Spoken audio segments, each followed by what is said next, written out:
A presidente da Comissão Europeia, da União Europeia, Ursula von der Leyen, anunciou hoje um ambicioso plano para fortalecer a defesa da Europa, mobilizando cerca de 800 bilhões de euros. Essa iniciativa também prevê um suporte militar imediato à Ucrânia em meio à suspensão da ajuda por parte dos Estados Unidos.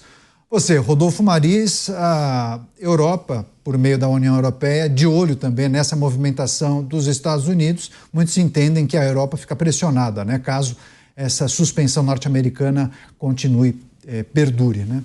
Sim, com certeza. E escutando o Mota falar aqui, parece que ele me remeteu ao livro do George Orwell de 1984, que retrata bem isso. Daqui a pouco vai ter a polícia do pensamento aqui, só está faltando isso, principalmente na Europa, onde já se viu uma pessoa ser presa por estar rezando numa esquina. Não é notícia de outro dia, não, é bem recente, você pode pesquisar aí. Agora, o Beraldo trouxe uma questão, ele narrou aqui os fatos do Zelensky. Olha só, ele narrou o passo a passo do Zelensky. Um líder de um país que está em guerra e que vai aos Estados Unidos para negociar a paz, principalmente o fim dessa guerra, né? E ele vai ao Salão Oval e, de repente, começa a questionar Donald Trump sobre a garantia que esse daria caso assinasse aquele acordo de exploração de 20% lá das terras e das pedras preciosas, né, que a Ucrânia tem. Ele começa a questionar.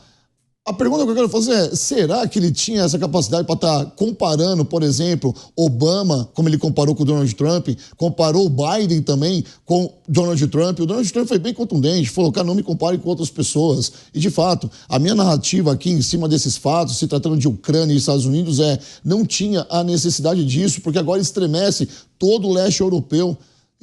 Estremece toda a Europa. O Mota falou aqui que tem que se unir a Europa, agora talvez teria que se unir para que isso não acontecesse.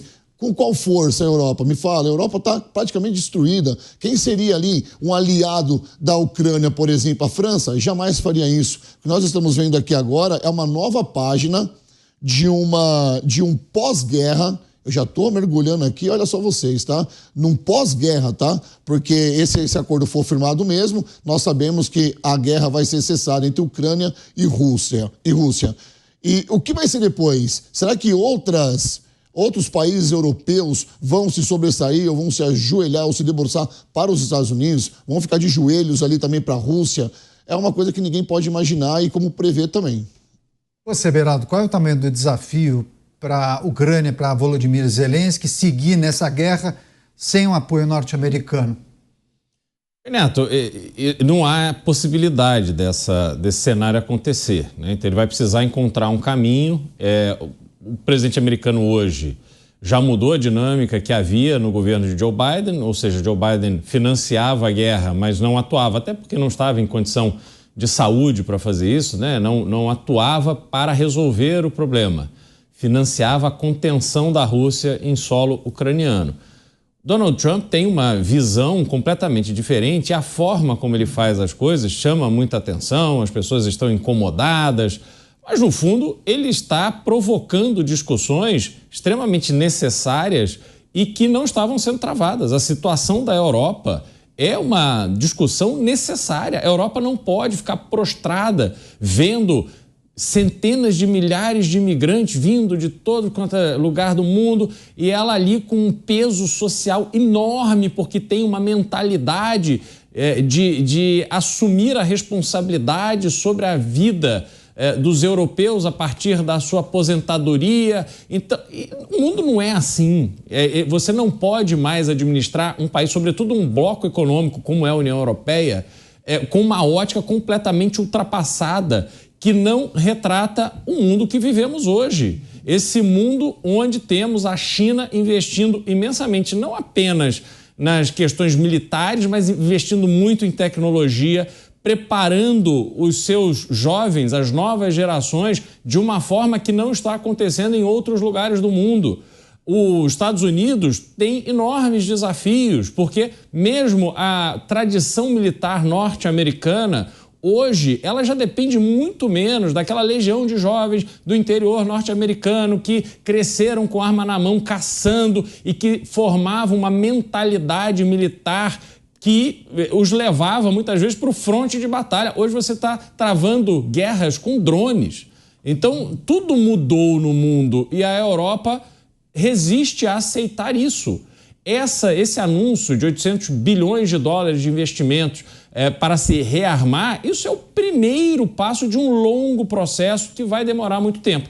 Então, Estados Unidos continua sendo um parceiro totalmente estratégico para a Europa. Pois é, porque essa é uma manifestação da União Europeia, mas a gente também pode pegar o recorte dos países que integram a União Europeia, porque cada um faz um investimento também para reforçar suas defesas. Eu me lembro que ontem, viu, Mota, o Dávila deu o exemplo da Polônia, porque depois de Estados Unidos e Turquia é o país que mais investiu, países que fazem parte da OTAN. E aí eu vi um infográfico, inclusive publicado hoje pela Folha de São Paulo, fazendo 3 comparativos: 2014, anexação da Crimeia; 2020, fim do primeiro governo Trump; e 2024, pós-guerra da Ucrânia. A Polônia saltou de 1,88% de investimento em equipamentos militares para reforçar suas forças no episódio da Crimeia para 4,12% do PIB investidos em armamentos e para deixar as Forças Armadas preparadas para qualquer eventualidade.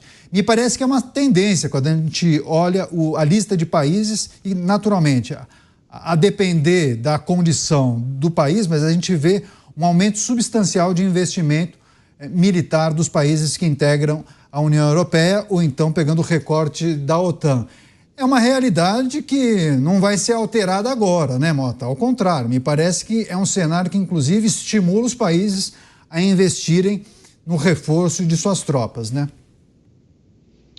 Eu acho difícil que qualquer que seja o investimento ele consiga substituir a ajuda americana. Em última instância, o que protege a Europa é o guarda-chuva nuclear americano. É a certeza que países como Rússia, China e Coreia do Norte têm de que qualquer ataque que eles fizerem à Europa sofrerá uma retaliação devastadora dos Estados Unidos.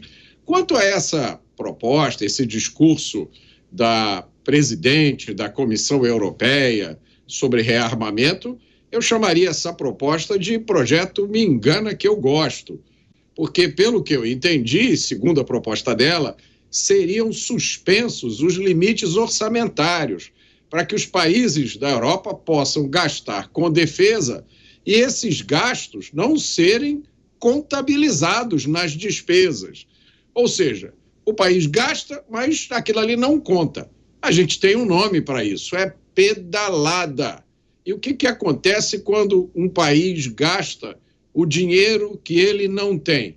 Inflação. Esse é o resultado. Isso vai resultar em desvalorização do dinheiro, inflação, desemprego, mais problemas ainda para a Europa. Isso pode ser tudo menos uma receita de sucesso. Pois é, a gente vai seguir monitorando essa situação que envolve o conflito no leste europeu e, claro, as repercussões e os posicionamentos dos países.